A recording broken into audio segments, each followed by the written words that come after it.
Driver. আমিও শুনে না শোনার ভান করতে লাগলাম। কিছুক্ষণ পরে পিছন থেকে একজন আমার ব্যাগ ধরে টান দেয়। আমি পিছে ঘুরে দেখি এমপির মেয়ে আমার ব্যাগ ধরে টান দেয়, আর সেখানে তার বন্ধু বান্ধবীরাও উপস্থিত। আজব, ব্যাগ ধরে টানলেন কেন? ওই ড্রাইভারের বাচ্চা, তোকে ডাকতেছি যে শুনিস নাই? কই, আপনি আমাকে ডাকলেন? আর একটু মানুষকে সম্মান দিয়ে কথা বলতে শিখুন। আর আমার একটা নাম আছে, সেটা ধরে ডাকলে আমি সাড়া দিতাম, কিন্তু আপনি তো আমাকে তুচ্ছভাবে কথা বলতেছেন। ওই ছোড়া, তোকে কিসের সম্মান দিয়ে কথা বলতে হবে তোকে? সেই তো একটা ছোট লোক ড্রাইভারের বাচ্চা তুই। আর আমি যাকে যেভাবে ডাকবো সেটাই সঠিক। ও আচ্ছা, বাদ দেন, বলেন ডাকছেন কেন? আমার একটু তাড়া আছে। ওই কিসের তারা তোর? আগে আমার কাজ, এরপর বাকি সব। আর কলেজে আসতে না আসতে অ্যাটিটিউড দেখানো শুরু করে দিয়েছিস, তাই না?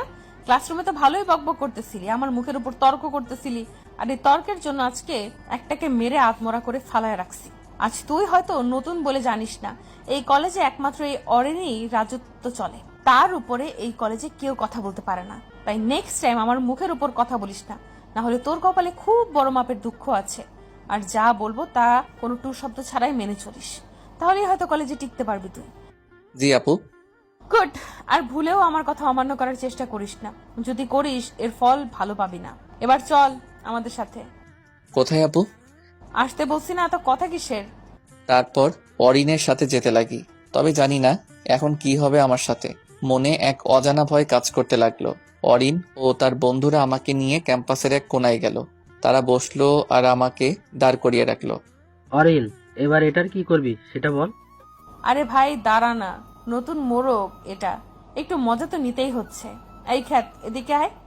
জি বলেন, আর কি করবেন বা করাবেন আমাকে দিয়ে? তেমন কিছু না, শোন। ওই যে ক্যান্টিনের দিকে একটা লোককে দেখতে পারতেছিস? হ্যাঁ তো। হ্যাঁ তো মানে, তাকে গিয়ে একটা থাপ্পড় মেরে আয়।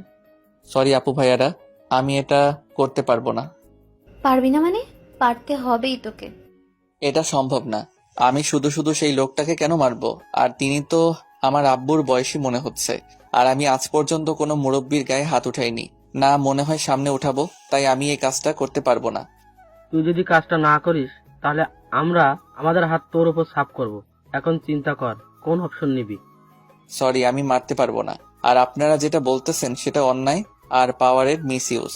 সো আমি নিজের উপর হাজার কষ্ট সহ্য করতে পারবো, কিন্তু অন্যদের উপর বিনা কারণে বিন্দুমাত্র আঘাত করতে পারবো না। কারণ আমার আব্বু আম্মু এই শিক্ষা আজ পর্যন্ত দেয়নি আমাকে। তাহলে তুই মার খা। বলেই সেখানে থাকা ছেলেগুলো আমার হাত চেপে ধরে আর একটা একটা করে আমাকে মারতে লাগে। আর আমিও কোনো মতে কষ্ট করে সহ্য করে নিলাম। অরিনও সকলে আমাকে ইচ্ছে মতো মারলো। আর অরিন তো বেশ মজাই পেল আমাকে মেরে। আর সকলের মার দেখতে পেয়ে সে আরো বেশি খুশি হয়। আমি দেখলাম ক্যাম্পাসের সকলেই আমার দিকে তাকিয়ে আছে, কিন্তু কেউ এগিয়ে আসলো না। কারণ এগিয়ে আসলেই এই বড়লোকের অহংকারী ছেলে মেয়েগুলো তাদের উপরও অত্যাচার করবে। কিরে, এখন কেমন লাগতেছে তোর? কথাটা শুনলেও তুই বেঁচে যেতি, কিন্তু আমি আগেই বলেছিলাম যে আমার কথা শুনবে না তাকে আমি অনেক কষ্ট দিয়েই ছাড়বো।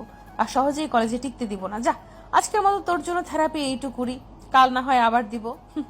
এই চল তোরা, আজকের জন্য এইটুকুই থাক, কাল আবার দিব। তারা সকলে আমাকে সেই জায়গায় রেখে চলে যায়। আর আমিও আমার ঠোঁটে হাত দিয়ে দেখি মার খাওয়ার ফলে ঠোঁট ফেটে যায় আর রক্ত বের হচ্ছে। একটা মেয়ে আমার কাছে এগিয়ে আসে।